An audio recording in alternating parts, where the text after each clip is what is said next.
mu by'ukuri rero abantu badutwena bakavuga ngo dore ngikiri uko kimeze ngo noneho ngo kigiye gupfa, bakakubwira amagambo menshi mabi, amagambo yanatuma utari tayari mu mutwe wajya no kwiyahura pe. Hanyuma abantu bampamagara bambaza ngo ndako nshaka kubyibuha nabigenza ne gutya na gutya, oya mureke kubyibuha kuko kubyibuha wenda nibyo nakubwiye ati icyama nk'umuntu nkamuha iyi ngano yanjye akayimarana nk'iminsi 2 niwe wagenda ntangira nko tazinukwa neza ikintu Urabyibushye urasa neza, ese warabyaye wabonye uruhembo, niba ushatse vuba abirakaze rwose washimye urugo. Ni ukuvuga ngo bifite terime abanyarwanda babihaye, kuko buriya no mu mpamvu zishobora gushyigikira nk'umubyibuho ukabije muri sosiyete harimo ikibazo cy'umuco n'uburyo abantu babibona nyine. Mu banyarwanda rero ndetse no mu baturanyi bacu batandukanye babona umubyibuho icya mbere muri rusange nk'ikimenyetso cy'umuntu ufite ubukire. Donc kubifata nk'ikimenyetso cy'ubukire, kubifata nk'ikimenyetso cy'ubuzima bwiza, mbese cy'umuntu uguwe neza ufite amahoro muri rusange, haba ku mubiri no mu mitekerereze. Ubundi niko umunyarwanda abenshi muri rusange bafata ikibazo donc bafata umubyibuho, ntabwo dayeri babibona nk'ikibazo.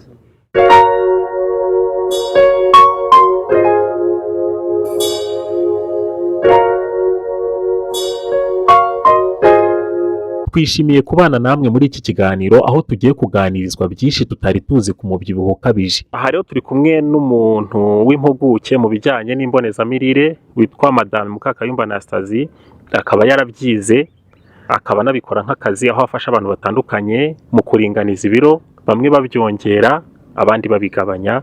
Akaba akorera mu ivuriro ryitwa La Pervenche riherereye Kicukiro muri Imera House imbere ya kioske yitwa Haleluya. Tukaba turi kumwe n'umukinnyi wa filime bita Fisi, nawe araza kuduha ubuhamya bwihariye. Amakuru Mama Anastasie? Amakuru ni meza. Fisi nawe bimeze neza cyane, ndashima Imana. Madame Mukakayumba Anastasie, ko umubyibuho ukabije ari ikibazo gikomeye yaba ku rwego rw'isi ndetse no mu Rwanda, nk'umuntu ubana n'abantu bafite ibyo bibazo umunsi ku munsi byo kugabanya ndetse no kongera ibiro, umubyibuho ukabije mbese mubona muti? Murakoze. Nk'uko umaze kubivuga, umubyibuho ukabije ni ikibazo cy'ubuzima rusange ku isi, aho umuryango w'abibumbye mu 1997 washyize umubyibuho ukabije aricyo bita obesite ku rutonde rw'indwara, indwara zitandura kandi indwara zisaba ko umuntu azigirira ingamba zo kuzitaho by'igihe kirekire, ni ukuvuga ngo by'igihe cy'ubuzima bwe bwose. Rero hari imibare yatangajwe muri 2014 y'umuryango w'abibumbye yerekanaga ko ku isi yose hari abantu 1,900,000 bafite ikibazo cy'umubyibuho. Muri abo ngabo 600,000 bari bafite obesite, naho 1,300,000 bari bafite ibiro byinshi. Ni ukuvuga ngo nubwo ikibazo cy'umubyibuho ukabije tukirebera muri rusange, ariko hagiye hagabanyijemo ibyiciro bitewe n'uburyo bwo gukarikira no kubara ngo uvuge ngo uyu muntu afite umubyibuho ukabije wo mu rwego runaka na runaka. Hakaba rero hari uburyo bwo kubipima, uteze amatwi yakumva uko bimeze ku buryo nawe yireba akipima akamenya aho aherereye. Ni ukuvuga ngo ufata ibiro byawe ku bantu barengeje imyaka 25, ufata ibiro byawe ukagabanya uburebure bwawe buri muri metero kare, ni ukuvuga ngo ubwikube 2 bw'uburebure bwawe, ukabona rero umubare ubona niwo ubarirwaho bashyira abantu mu byiciro bijyanye n'iby'umubyibuho. Hari abantu rero baba bafite icyo bita kurenza ibiro, iyo sano iri hagati y'uburebure n'ibiro ibiro by'umuntu n'uburebure, iyo sano iyo umubare duhaye uri hagati ya 25 kugeza kuri 30, aho tuvuga ko umuntu arengeje ibiro. Hanyuma iyo ari hagati ya 30 na 35 aba yatangiye kwinjira mu mubyibuho, ariko icyo bita obesite modere, ni umubyibuho watangiye kuba ikibazo ariko bitarakabye. Hagati ya 35 na 40 aba ari mu mubyibuho ukabije, ukagaragazwa n'ibara ritukura. Uwo turangije hagati ya 30 na 35 ugaragazwa n'ibara rya oranje, naho hagati ya 25 na 30 bigaragazwa n'ibara ry'umuhondo. Hanyuma iyo umuntu arengeje 40, donc ibiro 40 kuri metero kare y'ubuso bw'umubiri we, biba byamaze kuba umubyibuho w'indengakamere, cyangwa se icyo umuryango w'abibumbye nyine wise obesite massive cyangwa obesite morbide. Ni ukuvuga ngo ni hahandi umubyibuho uherwaho izindi ndwara zigatangira kuzaho. Rero ikibazo ku isi yose uko kimeze ni uko nguko, no mu Rwanda rero ntabwo twasigaye, icyo kibazo natwe kiratureba. Ubushakashatsi ku buzima, donc muri enquête démographique de santé yo muri 2010, ni ukuvuga habayeho kuyikora muri 2005 no muri 2010, yerekanaga yuko ku bagore bakoreweho ubushakashatsi berekanaga yuko nibura mu mujyi wa Kigali abagore 35% bafite ikibazo cy'umubyibuho ukabije. Igitangaje nyine muri ubwo bushakashatsi ni uko abo bagore ari abagore bize kandi bafite baravuga ngo ni ikofi, cyangwa se abantu bakize, bitwa ko ari abantu bakize. Mu gihe wenda mu bihugu byateye imbere umubare munini w'abantu bafite umubyibuho ukabije uba usangwa mu byiciro by'abantu bafite amikoro make. Rero mu mujyi wa Kigali nuko byari bihagaze, naho mu yindi mijyi yo mu Rwanda igipimo kuri abo bagore bakoreweho ubushakashatsi cyari kigeze kuri 31.5%. Rero natwe ntago icyo kibazo cyadusize, urumva ko ari ikibazo kinini, cyane cyane ko umubyibuho ufite ingaruka nyinshi ku buzima bw'umuntu tuza kurebera hamwe. Muri iyi minsi hari imvugo zisigaye zikoreshwa n'abantu bamwe na bamwe bari mu bihe byo kwishima biherekejwe n'ibyo kurya ndetse no kunywa, no mu gihe umuntu agerageza gukora ibyahitana ubuzima bwe akabyinjiramo nta cyizere, akavuga ati reka nta myaka 100 irusororo bashyingura y'abarya n'abatarya, abandi bati twirire tuzambara amabubu n'ibindi nk'ibyo. Mbese nk'umuganga ushinzwe gutanga umusanzu wo gufasha abantu, cyane cyane abiganjemo abagabanya ibiro ndetse no kubafasha mu bibazo bafite bimwe na bimwe bituruka kuri uwo ku mubyibuho ukabije, iyo mwumvisha imvugo nk'izi muzitekerezaho iki? Twebwe izi mvugo iyo tuzumvishije zidutera ubwoba, twibaza inyama y'ubwoba abantu bayishyize. Wibaza ko abantu bashobora kuba baragurishije bimwe mu bice byabo ku buryo batinyuka n'ibidatinyuka. Ni ukuvuga ngo ni imvugo koko iriho akenshi ikavugwa mu bihe umaze kuvuga, ariko ni akaga gakomeye kuko ibi ntabwo ari ibya none. Iyo mvugo ntabwo ari iya none, kuko na Bibiliya muri Yesaya hari aho ivuga yuko ngo abapfapfa baravuga ngo turye tunywe kuko ejo tuzapfa. Ni ukuvuga ngo ntabwo ari ikibazo cy'uyu munsi, ariko wumve ngo uko Bibiliya yatangiye ivuga, abapfapfa baravuga ngo turye tunywe kuko ejo tuzapfa. Ntabwo dukwiriye kurebera ubuzima mu rupfu, ahubwo dukwiriye kurebera ubuzima mu buzima. Ntabwo dukwiriye kubaho twumva ko ejo tuzapfa, ahubwo dukwiriye kubaho nk'abantu bafite ubuzima bwiza kandi bafite impamvu yatumye baza ku isi. Tugomba kubungabunga ubuzima bwacu n'ubw'abandi uko byagenda kose, nubwo utazarama imyaka 100, ariko iyo uzarama uzayirame neza, uzayibemo neza. Rero iyo mvugo ngiye numva iteye ubwoba nyine, nk'uko Bibiliya bivuga. Urumva nyine abantu babivuga abaribo, rimwe na rimwe umuntu ashobora kubivuga ari imvugo igamije guca intege umuntu watangiye urugendo rwo kuboneza ubuzima bwe. Undi muntu nanone ashobora kubivuga kuko yabigerageje bikamunanira. Buriya nimubona ikibazo cy'umubyibuho ukabije, ntabwo ari ikibazo abantu bagomba gufatira hejuru ngo bagifate nk'ikintu gisuzuguritse, giciriritse, ahubwo umubyibuho ukabije ni uburwayi nk'uko twabibonye, kandi ni uburwayi busaba ubwitonzi bwinshi kugira ngo ubashe gufasha umuntu ubufite.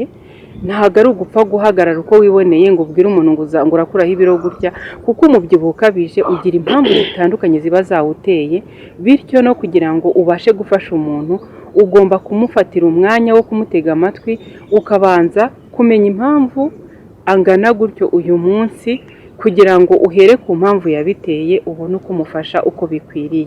Ntabwo ari ikintu abantu bagomba gufata nk'igiciriritse, nk'ikintu umuntu wese yumva yakoraho, umuntu wese yumva yashobora. Wareba kuri interineti ukaza ugatangira protokole zo kuvura abantu ngo ikibazo cy'umubyibuho kirenze uko abantu bagitekereza. Visi, wowe umubyibuho ukabije urumva muganga amaze kuvuga ko ari ikibazo, nawe niko ubibona koko ni ikibazo? Mbega umubyibuho wubona ute muri rusange? Reka twe no kwita ukabije, kuko hari n'igihe wenda muganga we yaba wita ukabije atari ko wita simbizi. Utwibwire rero uko ubibona umubyibuho uwubona ute? Kubyibuha ntabwo ari byiza, kubera ko yewe nk'ubu ngubu kubera mbyibushye cyane mba mbizi kujya muri tuwarete ni ikibazo, kuzamuka ahantu hazamuka ni ikibazo, kwirukanka bakwambuye telefone ntabwo umuntu ubona ko agucapuje telefone, umuntu agera imbere akagukoba kandi ntiwamwirukankana. Ibibazo by'umubyibuho ni byinshi, ukaryama ukabura amahumekero, ukabura amahoro. Nkanjye ngewe ndaryama, usibye ko ubu ngubu uno mubyeyi yamfashe nkaba ndi kugerageza kugenda ngabanya. Urimo kubona hari n'icyo birimo gutanga koko? Hari ikintu biri gutanga, kuko mbere ntabwo naryamaga ngo mbe nagarama, naragarama nkoga nkumva inuza umwuka uri kugenda ubura. Ariko ubu ngubu ndagerageza naryama nkumva sava, ariko ubundi iyo ubyibushye uraryama ukumva wapi, noneho ugahora wumva umeze nk'umuntu unaniwe, mbese ugahora wumva niyo waryama kuva nijoro kugeza mu gitondo, iyo ubyutse mu gitondo n'ubundi uba wumva unaniwe, kandi ubizi yuko umuntu waryamye kuva nijoro kugeza mu gitondo aba yumva umubiri we waruhutse. Rero abantu twebwe turi banini tugumye n'ubundi twumva tukinaniwe cyane. Cya mbere cyo ntabwo waba ufite umubyibuho ukabije ngo igihe cyo gutera akabariro bishobore neza nk'uko bikwiye. Kuryama ntabwo uryama neza, nkanjye ndyama ninubitse inda gusa, sinubika urubavu, sinshobora kuryamira urubavu, kuryama ndeba hejuru. Ubu ngubu mbitangiye vuba muri iyi minsi kubera ko muganga yanshyize kuri regime. Ni ibintu byinshi cyane bigenda bigora umuntu, ugasanga waryamye nijoro ukagera mu gitondo ariko wumva ukinaniwe cyane, kandi waryamye na kare kugira ngo uze kumva ko uruhutse.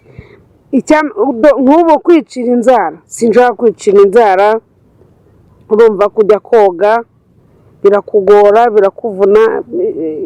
Ni ukuri umubyibuho ukabije ni mubi pe. Harya umaze kugira ibiro bingahe? Mu minsi ishize nari mfite ibiro 140. Aho muganga arimo kugufashiriza amaze kugabanya? Ntabwo turajya ku munzani, tuzajyaho ukwezi nikurangira. Gusa ndi kugenda numva kugenda biza, gusa nyine abantu ntibagafate umubyibuho ukabije nk'ibintu byoroshye. Ni ibintu biremereye, ni ibintu bitoroshye, ni ibintu mbese bikomeye cyane, kuko biragoranye pe, biragoranye no kwicara birakugora. Byonyine kuvuga ngo nk'ubu ngo ntabwo nakicara hasi ngo ndambye nicare nko neza nk'uko abandi binsaba nimba nicaye hasi mfite n'amaboko inyuma kugira ngo ntangire iki wa mubyibuho wanjye nyine. Ntabwo nakicara nyine ngo mere gutya ngo nicare ndambye, ntabwo nabishobora. Umuntu agenda ahura n'ibibazo byinshi cyane bitandukanye, ni uko wenda n'abantu baba batari kumwe ngo abantu babirebe.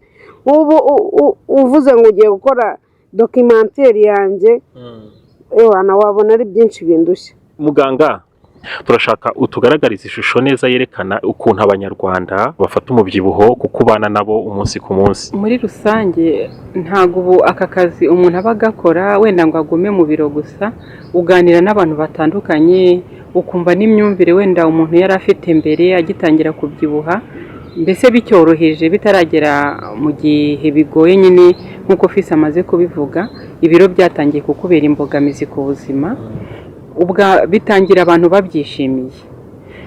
Yahura umuntu wese warabyibushye urasa neza, ese warabyaye, wumva wabonye uruhembo, niba ushatse vuba birakaze rwose, washimye urugo. Ni ukuvuga ngo bifite terime abanyarwanda babihaye, kuko buriya no mu mpamvu zishobora gushyigikira nk'umubyibuho ukabije muri sosiyete harimo ikibazo cy'umuco n'uburyo abantu babibona nyine.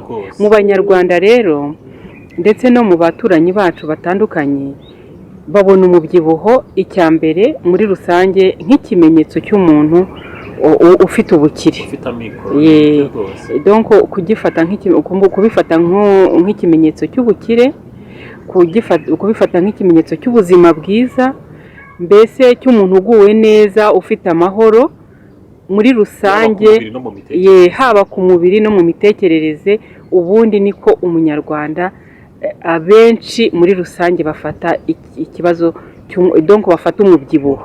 Ntabwo dayeri babibona nk'ikibazo, abenshi ntabwo babibona nk'ikibazo, cyane nko mu giturage kubera imirimo bakora regiriyeroma y'imbaraga n'uburyo birira. Mu bice by'icyaro ntabwo baba babyibushye cyane.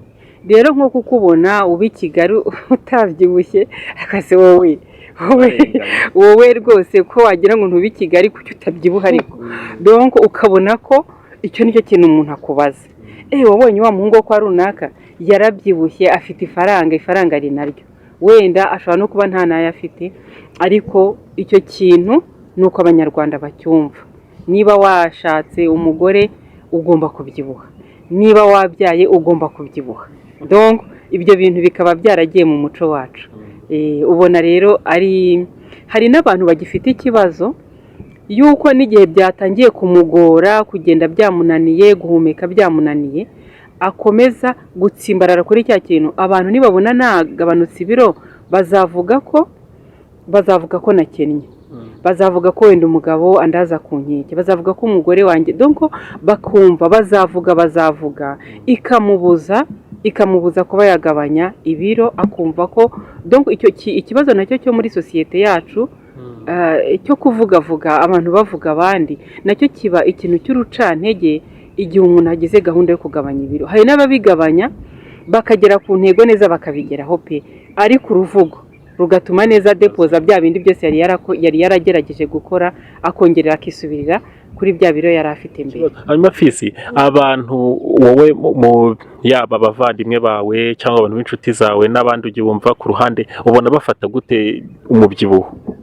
Harimo abantu babyishimira, bavuga ngo kubyibuha ni byiza, ariko burya bajya bavuga mu kinyarwanda ngo utarabona niwe uvuga. Ubu njya nsenga nk'Imana, ari nk'igihe umuntu w'umumama niciriyeho, umumama akambwira ngo ngo wambare ngo kandangira ngo basi ngo nk'ukuntu ngo nakiyongeraho ngo n'ibiro basi ngo ni 10 ngo wambabare. Nkamubwira ati wa mubyeyi we, keretse yabaga Imana yumvaga igafata umubyibuho wanjye ikawukumpera, ikampereza uwo munaniko wawe uko nguko ungana, noneho nibura ukabimarana iminsi 2 cyangwa ijoro rimwe, wahita ari bishoboka umuvugabutumwa w'uko ugomba kugenda ubwira abantu ko umubyibuho ubangamye. Muganga, ibi bintu biragaragara ko ari ikibazo rwose, uko bivuga nuko tubyumva ahandi nuko tubisoma ni ikibazo. Hanyuma rero ingaruka abantu bashobora kuba bazitiranya cyangwa tukaba twumva nkeya ndetse hakaba n'izo wenda dushobora no kwibeshya. Birumvikana ko tudakora ubushakashatsi, turashaka kugira ngo tubwire ingaruka koko zimbitse zigaragaza neza ibibazo bituruka ku mubyibuho ukabije, yaba ari ibibazo byo mu mubiri imbere n'ibishobora kuba biza ku mitekerereze bihuye n'imitekerereze y'abantu. Mbega ingaruka ni nyinshi, duhereye ku bushakashatsi bwagiye bukorwa, ubwa vuba dufitiye ingaruka nubwo muri 2019, ariko ubwo hari n'izagiye zongera kugarukwaho. Ingaruka zigiye ziri mu byiciro bitandukanye. Hari ingaruka twakwita ko ziri physiologique zijyanye n'ubuzima bw'abantu muri rusange. Iyo ufite umubyibuho ukabije, ibyago byo kurwara diyabete biriyongera cyane. Iyo ufite cya gipimo icyo bita indice de masse corporelle cyangwa body mass index, cya gipimo twabonye, iyo raporo iri hagati y'ibiro byawe n'uburebure bwawe okare cyangwa se ubwikube kabiri bw'uburebure bwawe, iyo birengeje 40, uba ufite ibyago inshuro 12 byo kurwara diyabete yo mu bwoko bwa kabiri kurusha umuntu ufite ibiro biri normal bisanzwe bijyanye n'uburebure bwe. Nanone uba ufite ibyago byinshi byo kugira icyo bita apnée du sommeil. Ni ukuvuga ngo apnée du sommeil ni igihe umuntu aryama agasa n'uheza umwuka mu masegonda make akongera akagaruka, ariko asa nk'ugarutse nk'uwikanze, ariko ni ibintu bishobora kwica umuntu. ibyo bijya bimbaho gato rwose. Ndumva Fisiyana wigeze no kubikomoza. ibyo bijya bimbaho mu minsi ishize, byambagaho cyane. Nkaryama nshikagurika, nkaryama nkajya kumva nkumva nk'umutima urasimbutse, mbese umeze nk'ugiye. Bita umuntu rero asa nkaho atakaje ubwenge cyangwa se abuze guhumeka mu masegonda runaka, bikongera bikagaruka. Akenshi nyine aranikanga, bikaba bishobora no gutera ingaruka nyinshi ku buzima bw'umuntu. Apine ishobora kukwica, ishobora gutera stroke. Hari ibintu byinshi icyo kibazo cya pine gishobora gutera.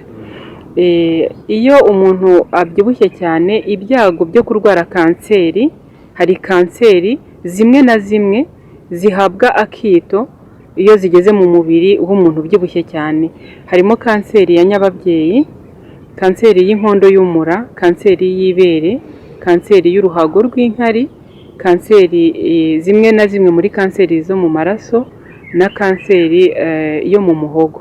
Ibyo bintu rero ni ukuvuga ngo bitewe n'iyo miterere y'umubiri w'umuntu uba ufite ibiro byinshi, kanseri zishobora kumufata kurusha uwundi uri normal. Ikindi ni uko iyo umugore atwite agasama afite umubyibuho ukabije, haba hari ibyago byinshi by'uko ashobora kubyara umwana upfuye. Donc risque za kugira fausse couche, kubyara umwana upfuye. Ashobora kugira ibyago byo kubyara umwana ufite ubumuga cyane cyane bujyanye n'igice cyo mu maso, aho ushobora kubyara umwana ufite uhumye, akavuka ahumye ijisho rimwe cyangwa yose. Abana bafite ibibari, ibyo biriyongera ku bagore batwise bafite umubyibuho. Hanyuma niyo waba udakabije ufite ibiro byinshi, hanyuma no mu gihe utwite bikarushaho kwiyongera. Ibyago rero byo kubyara abana bafite ubumuga biriyongera mu maso cyane. Yego. Ikindi nanone ku bagore twavuga kijyanye n'ibiro byinshi, hari igihe bigorana gusama iyo ufite umubyibuho ukabije.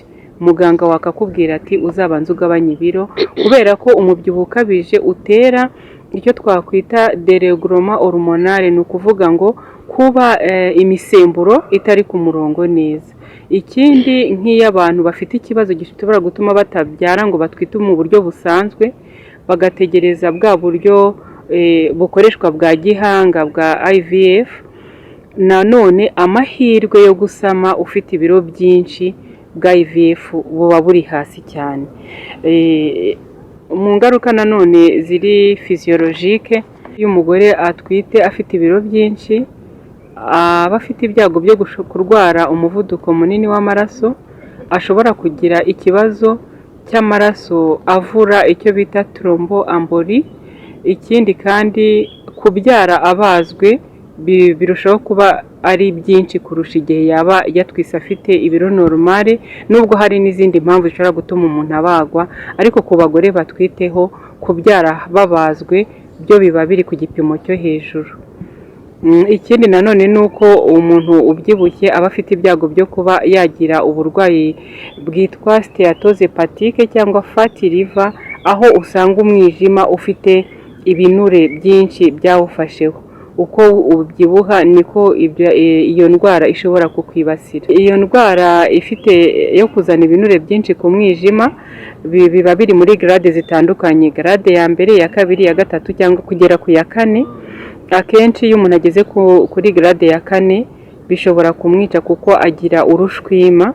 Ibyo rero urushwima rushobora kwica umuntu. Akenshi ashobora no kubigira atari uko ari umunywi w'inzoga. Abantu benshi bazi ko uburwayi bwa cirrhose buba bwaturutse ku kunywa inzoga, ariko abasha kubigira kubera ibiro byinshi. Icyizere cyo kubaho kwe kiragabanuka ugereranyije n'abantu bafite ibiro bisanzwe. Ikindi ni uko iyo umuntu arengeje nyine cya gipimo cya body mass iri hejuru ya 25, ibyago byo kwibasirwa n'urupfu biba byinshi kurusha abantu bafite ibiro bisanzwe. Ikindi umubyibuho ukabije utuma ubudahangarwa bw'umubiri bugabanuka, bityo abantu babyibushye ntago bihanganira guhangana mu buryo bworoshye n'indwara ziterwa na virusi. Aho covid yarabigaragaje ku isi yose yuko nuseruma kuri ku mubyibuho ukabije uhuriraho indwara nka diyabete na hypertension, ibyo byose bikagabanya ubushobozi bw'umubiri. Ariko byaragaragaye ko mu gihe cya covid abantu babyibushye nabo batashoboye kwihanganira guhangana neza na covid nk'abantu bafite ibiro biri normal. Ubushakashatsi burahari bwinshi bwagiye bubihamya. Hari rero n'ingaruka twakwita psychologique cyangwa se zijyanye n'imitekerereze, ubuzima bw'imitekerereze. Hari ubushakashatsi bwabayeho hanyuma babutangaza muri conference yabaye muri 2009 bwabereye Amsterdam, bwagaragaje ingaruka zijyanye n'ubuzima bw'imbamutima z'abantu babyibushye. Bagaragaje ko iyo abantu bafite umubyibuho ukabije bakunda kwitakariza icyizere, ntibishimire isura yabo, mbese bashobora no uko bagaragara, bagashobora kugira depression, mbese kumva agahinda gakabije, ndetse no kumva utishimiye ubuzima bitewe n'ukuntu uba wumva umeze, uko abandi bakubona. Ikindi ubwo bushakashatsi bwagaragaje ni uko abantu bafite umubyibuho ukabije b'abasore n'abakobwa mu myaka ya 18 bibagora bageze hagati y'imyaka 30 na 40 kubona abo bakundana. Akenshi abantu batangira kubashidikanyaho ku bijyanye n'ubushobozi bwo kwibaruka n'ubushobozi bwo kuba mbese bagira performance mu birebana n'imibonano mpuzabitsina. Ariko kandi n'ubwo bushakashatsi bukagaragaza ko akenshi ubwo bushobozi nanone bushobora kugabanuka. Harimo yuko nanone abana bafite umubyibuho ukabije bakiri mu mashuri, bakiri kwiga, bafite ubushakashatsi bwakorewe muri Leta Zunze Ubumwe za Amerika bugaragaza yuko baba bafite ubushobozi bwo kwiga imibare no kwandika neza biba biri hasi ugereranyije n'abana bo mu kigero kimwe nabo, kandi bahujije mbese ku byagendeho mu bushakashatsi, ariko bafite ibiro biri normal.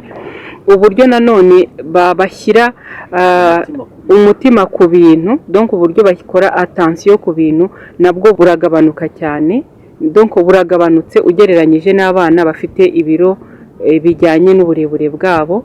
Ikindi nanone ni uko uburyo flexibilité mentale, uburyo bagerageza kuba bahindura ibintu bitewe n'igihe uko kimeze, nabwo usanga harimo ikinyuranyo hagati y'abafite ibiro biri normali n'abafite ibiro byinshi. Ku ngaruka zijyanye na sosiyete ndetse na ekonomi, bigaragara yuko umuryango mpuzamahanga wita ku murimo werekanye ko abakozi bafite umubyibuho ukabije basiba akazi inshuro ebyiri ugereranyije n'abakozi bafite ibiro bikwiriye. Ikindi nanone bigaragara ko muri ekonomi ibiciro byo kwivuza ku bantu babyibushye biba biri hejuru ugereranyije n'abantu batabyibushye bitewe n'indwara akenshi zururira kuri uriya mubyibuho ukabije. Ahangaha rwose hari imibare ifatika yo muri Leta Zunze Ubumwe za Amerika aho bavuga ko miliyari 99 n'ibice ntibuka neza ari byo byihariye bije ijyanye n'ubuzima. Muri ibyo bice, muri iyo miliyari 16% bikaba bijyana n'ingaruka zifite aho zihuriye n'umubyibuho ukabije. Ku birebana n'akazi usanga abakozi bafite umubyibuho ukabije umusaruro wabo ntago bawugereranya cyane. Iyo ugereranyije n'abakozi badafite umubyibuho ukabije basanga umusaruro wabo urimo ikinyuranyo kigaragara. Hari n'ingaruka nanone zijyanye n'uburyo habaho guhezwa muri sosiyete. Usanga hari ikibazo cy'uko abantu babyibushye bakorerwa ihohoterwa. Wenda mu Rwanda ibyo bintu ntibirahagaragara cyangwa wenda hari abahuye nabyo. Mu bihugu byateye imbere ho bashyizeho n'amategeko arengera abo bantu igihe bagiriwe ihohoterwa.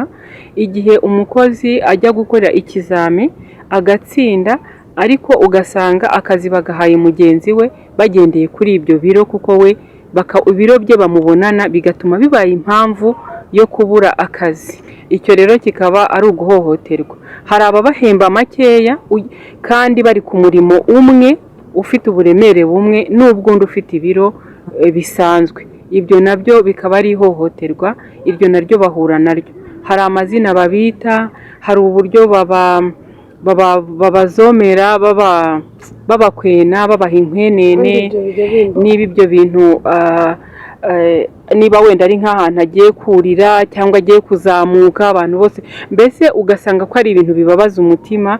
Ibyo bintu haba mu rugo, haba ku kazi, haba ku ishuri, ugasanga barahura n'ibintu bimeze nko kubarengera, bisa naho ari uguhohoterwa. Mu Rwanda wenda birashoboka ko binahaba abantu bagaceceka kuko sinzi niba hari n'itegeko rirengera abo bantu. Nubwo umubyibuho ukabije nyine abantu bagomba kuwurwanya, ntago n'izindi ndwara zose zisaba ko abantu bazitaho mu gihe kirekire, ni ikintu kigomba kurwanywa. Ariko niba umuntu atarashobora kugera kuri icyo kigero cy'uko agira ibiro bisanzwe, aba akwiriye gufatwa nk'umuntu wundi, ntago aba agomba gukorerwa ivangura cyangwa se no guhohoterwa mu buryo bumwe cyangwa ubundi ngo usange hari uburenganzira yavukijwe kandi yakagombye kuba afite. Ikindi nuko bigaragara nko muri za transport, mu ndege, za kompanyi zitwara abantu mu kirere, akenshi hari igihe abantu babyibushye babashyiraho ko bagomba gushaka umwanya muri business class kandi wenda adafite ubushobozi, ugasanga agiye kuriha itike irenze ubushobozi bwe bitewe n'uko angana.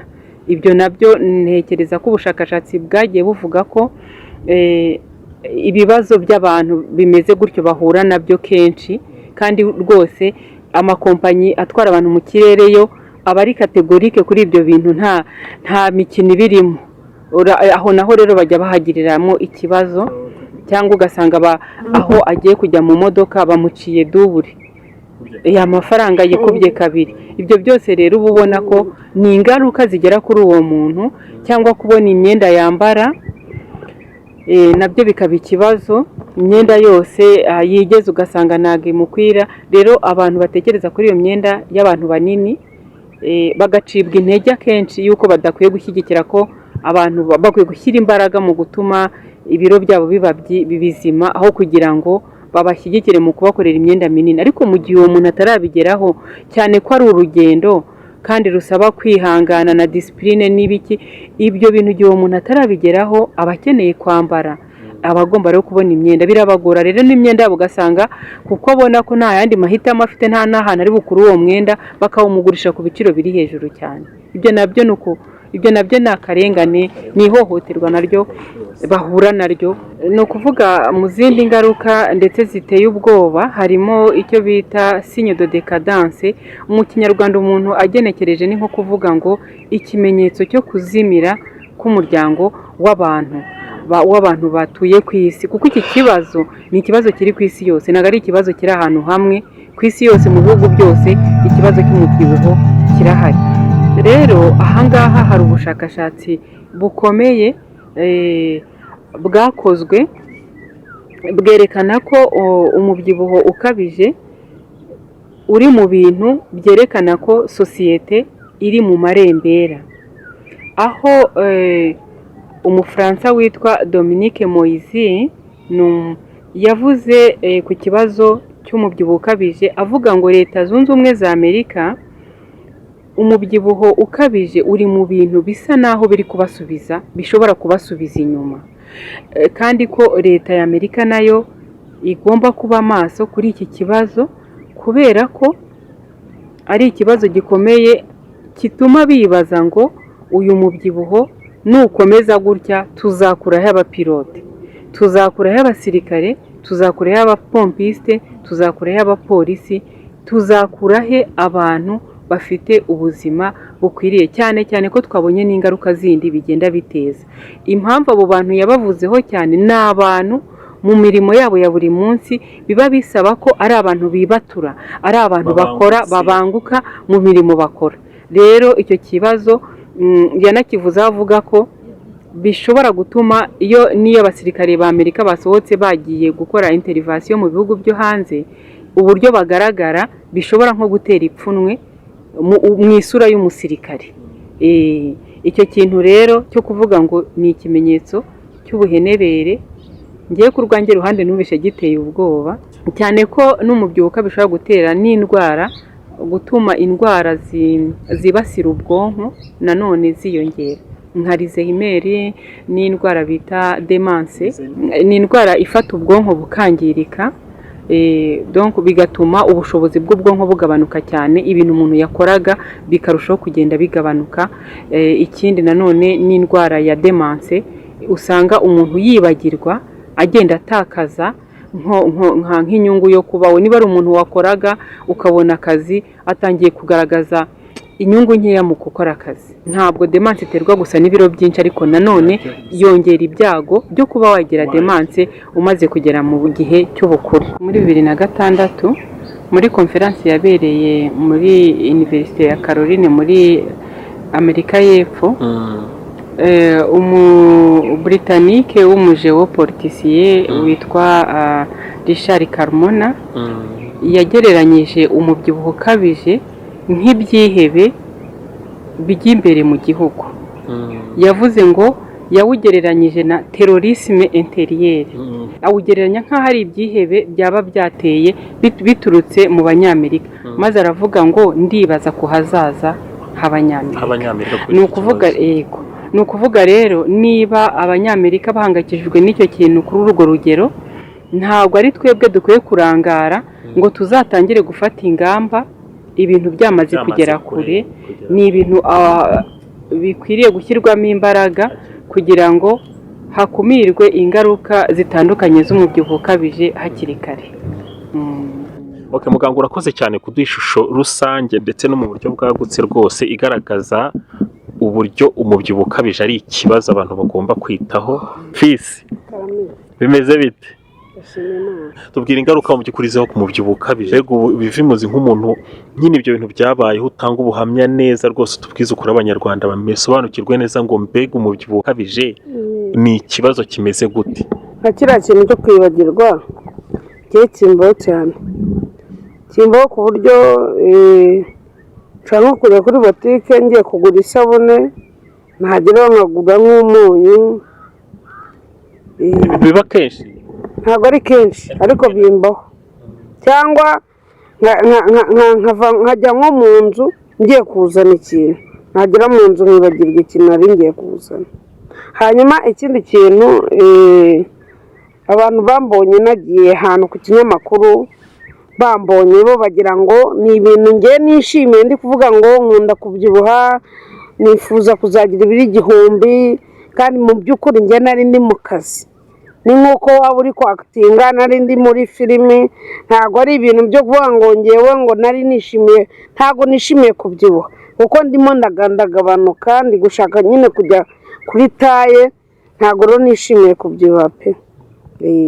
Hanyuma abantu bampamagara bambaza ngo ndako nshaka kubyibuha nabigenza ne gutya na gutya, oya mureke kubyibuha kuko kubyibuha wenda nibyo nakubwiye ati icyama nk'umuntu nkamuha iyi ngano yanjye akayimarana nk'iminsi 2 niwe wagenda ntangira tazinukwa neza ikintu rwose.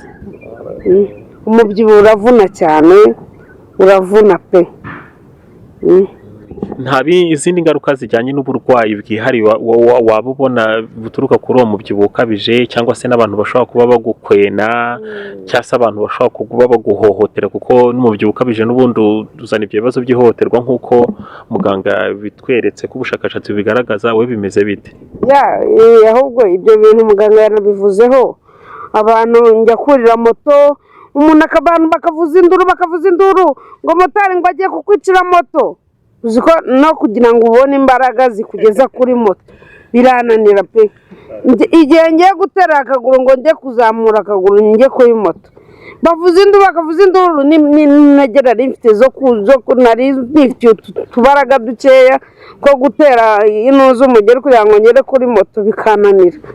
Mu by'ukuri rero abantu badutwena bakavuga ngo dore ngikiri uko kimeze, ngo noneho ngo kigiye gupfa, bakakubwira amagambo menshi mabi, amagambo yanatuma utari tayari mu mutwe wajya no kwiyahura pe. Bakakubwira amagambo mabi, mu by'ukuri ntago aba ari byiza pe. Mu bijyanye n'amikoro ubona hari ikintu byagusubijeho nyuma ku ikintu warumbwiye cy'indwara? Njye nta ndwara ndwaye pe iterwa n'umubyibuho, ariko ntabwo navuga ko nta ndwara ndwaye iterwa n'umubyibuho. Nk'aka kaguru nako ni indwara iterwa no kubyibuha, kuko nasanze nta yindi mpamvu yindi ituma kano kaguru kabyimba, ni ibiro byinshi. Urabona ko amaguru yanjye ntabwo angana. Ubwo rero nta kubyibuha bifite ingaruka nyinshi cyane, nyinshi ariko ku bijyanye noneho n'amikoro, twabonye ko n'ubundi bushakashatsi bugaragaza ko abantu babyibushye hari uburyo bamudodera imyenda itandukanye n'iy'abandi, hari uburyo ashobora kwimwa akazi kubera ko babona atagakora bangutse nk'ufite ibiro biringaniye. Ibyo bintu nawe bijya bikubaho ku buryo ubona hari amikoro ubura kuko ubyibushye wari kugira amahirwe yo kubona igihe wari kuzoba udafite ibiro byinshi? Cyane rwose bimbaho. Nagiye nk'ubu ngubu mu rugo ugeze nko mu rugo iwacu cyangwa se aho mba, wasanga nta mwenda n'umwe nsigaranye. Imyenda nsigaranye ni bene y'ibitenge nodesha cyangwa amakanzu, nkagenda nkadodesha mu mujyi, nkagura igitambaro nkadodesha nabwo, kandi kugira ngo umudoza kudodere igitambaro akubwira ko amafaranga, nimba wowe undi muntu yari kwambara wenda igipande n'igice, wowe uri bwambare ibipande 4. Nk'ubu nkanjye kositimu ejo bundi kositimu mbere narayidodeshaga bakanca nk'ibihumbi 25 cyangwa 30, ubu banciye ibihumbi 80 kubera ko ndi munini. Ubwo urumva mbese hari ibibazo byinshi cyane kandi bigenda biterwa n'umubyibuho. Muganga, tugana ku musozo w'ikiganiro, kugira ngo ibibazo bijyanye n'umubyibuho ukabije, twabonye ko ari ibibazo bikomeye rwose, nta banga ririmo, biranoroshye umuntu washatse kubibyumva neza yabyumva. Ni izihe ngamba zafatwa kugira ngo tubikumire hakiri kare, kugira ngo umuryango nyarwanda mu myaka iri imbere tutazahura n'ibibazo bikomeye ndetse bishobora kugera mu mfuruka zose z'ubuzima bw'igihugu? Ingamba zo ni nyinshi kandi zikaba zigomba kuba ku rwego rwa Minisiteri y'Ubuzima. Hagomba kongerwa imbaraga mu buryo bw'ubukangurambaga, mu buryo abantu bagomba kwirinda umubyibuho ukabije. Nubwo ufite ingaruka zitandukanye, umenya uko uzirinda bitewe n'icyabiguteye. Aho biba bigusaba ko ugana serivisi zishinzwe gutanga ubujyanama ku mirire kugira ngo ubashe kumenya uko ukwiriye kwitwara. Aho kandi nanone Minisiteri y'Ubuzima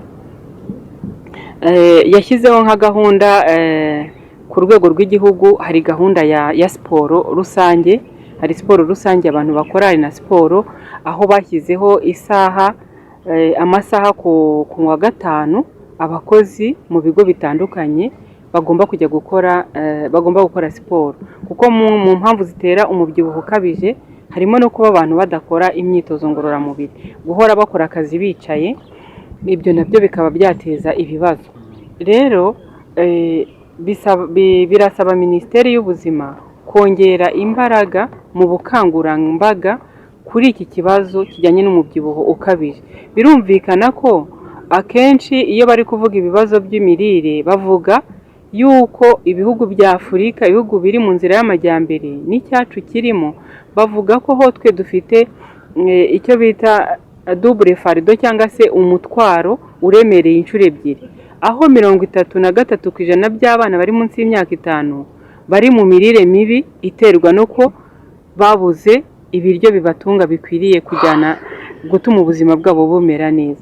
Hanyuma kandi wajya no mu gice cy'abantu bakuze ugasanga naho igice kitari gitoya, urabona buriya bushakashatsi bwakorewe mu mijyi bukorwa ku bagore 30% muri 2010, ntabwo nzi ubu ngubu aho bageze, ariko bishobora kuba byararenze. Urumva rero ko hatabayeho ubukangurambaga mu gusobanurira abantu akaga kari muri iki kibazo cy'umubyibuho ukabije, nacyo cyazaba ikibazo nk'ikindi, ku buryo nyine nk'uko bari abashakashatsi babivuga, cyaba ari ikibazo gikomeye ku birebana n'ubuzima bwa muntu mu minsi iri imbere n'ahazaza ha sosiyete nyarwanda ndetse n'umuryango w'abantu ku isi. Hari ingamba nyinshi zo zigomba gukorwa ku rwego rw'igihugu, ku rwego rw'umuryango no ku rwego rw'abantu ku giti cyabo. Urwego ku giti cyabo ni ukuvuga ngo buri wese yamenya icyo akwiriye gukora igihe yegereye abashinzwe izo gahunda zo kuboneza iby'imirire, kugira ngo babashe kuboneza ubuzima bwabo, kandi abantu bakabikora hakiri kare bitaraba igihe cyarenze. Rero ni ikibazo gikwiriye gushyirwamo imbaraga mu bukangurambaga bwimbitse kugira ngo tubikumire hakiri kare. Rero muri La Perivenche dufasha abantu umunsi ku wundi mu kuboneza ibiro byabo, kandi tukita ku muntu ku giti cye, kandi twitonze tureba impamvu yaba yarabiteye, kuko ntago ibiro kubona umuntu abyibushye ntago impamvu ziba zabiteye twese ari zimwe. Muganga, turabashimiye cyane kubw'inama nziza cyane rwose muduhaye. Ndizera ko hari icyo iki kiganiro kiri buze gufasha abari bakireba, kuko ni ikiganiro gitanga umusanzu wagutse mu gufasha abanyarwanda. Hanyuma muganga, ubu Fisi watangiye kumukurikirana, yamuhaye imbonezamirire. Fisi urayikurikiza? Ndayikurikiza. Muganga afite n'umwihariko w'uko we iyo aguhaye imbonezamirire, kera bajyaga batubwira ngo iyo umuntu agabanyisha ibyo kurya ngo agabanyisha ibiro, ngo bisaba yuko ngo hari ibyo kurya reka, ugasanga ngo ahubwo ugabanya kurya, ugasanga bamwe barwaye ibifu, abandi bateye n'ibindi bibazo noneho bikomeye kurusha ibyo bari bafite. Ariko mwebwe mbona mugira umwihariko wo gufasha umuntu bitewe n'ubwoko bwe bw'amaraso, hakaba hari ibyo kurya n'ubundi yakomeza kwirira nk'ibisanzwe, kandi n'ubundi n'ibiro bye bikagabanuka. Fisi, mu mbonezamirire baguhaye ntago muganga yaguhanye cyane ku buryo hari utuntu wikundiraga kurya yagukuyeho? Oya. Inyama ndazirya. Reka ahubwo ubu numvaga inyama ngiye waraziretse burundu. Oya, inyama ziwe nemerewe kuzirya. Okay. Isamake, inyama z'inka nkazireka. Ni byinshi cyane. Ibindi byo kurya bisanzwe nka wumva wakundaga uriho ni ikintu wenda nakundaga cyane bambujije ni ubugari. Ubugari ahubwo njye sinabutekerezaga, numvaga butanabyibushye umuntu. Ese muganga, ubu nubona Fisi koko ibiro rwose wabikoze neza akagera kamera nka wa mudamu wakuye ku biro 150. Harya Fisi unyibukije wowe wambwiye ngo ni binga 140? Yewe yarafite 155. Nubona bigenze nk'ura mudamu ukabona byakunze, uzishima bingana iki muganga? Mu by'ukuri umuntu wese burya ashimishwa no kubona ko umurimo akora hari icyo wamariye abantu.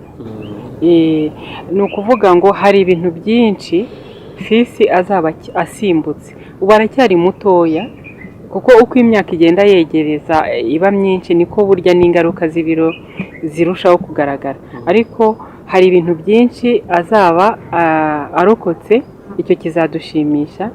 Mbese na siroga yacu turavuga ngo kukubona ufite ubuzima burushaho kuba bwiza niyo ntego yacu, ariko ofisi nata ibiro akajya ku biro bijyanye n'uburebure bwe nk'uko twabifatiye muri gahunda, n'ubundi muzabimenya, mbese muzaba hirengeye, tuzabikurikirana, tuzabiserebura mu buryo bukomeye cyane.